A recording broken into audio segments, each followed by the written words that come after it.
पौष्टिक गव्हाच्या पिठाचे गावण बनवण्यासाठी आपण एका बाउलमध्ये 1 वाटी गव्हाचं पीठ घेणार आहोत. सेम वाटीने आपण पाव वाटी बारीक रवा घेणार आहोत.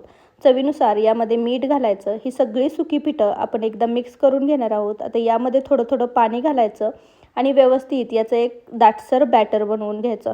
तर पाणी थोडं थोडं घालून याच्या सगळ्या गाठी मोडून घेणार आहोत. बॅटर तयार झालेलं आहे. आता यावरती झाकण ठेवायचं आणि हे बॅटर 10 ते 15 मिनटं असंच ठेवायचं. रवा छान फुलला जातो. 10 ते 15 मिनटानंतर याचं झाकण काढायचं. हे बॅटर व्यवस्थित मिक्स करून घ्यायचं. आता यामध्ये चिरलेली कोथिंबीर घालायची. याने टेक्स्चर छान येतं. आता गॅसवरती मी एक तवा तापाय ठेवला आहे. यावरती थोडंसं तेल ठेवायचं. तवा व्यवस्थित तेलाने ग्रीस करायचा आणि यावरती हे छान पिठाचे घावण बनवून घ्यायचे.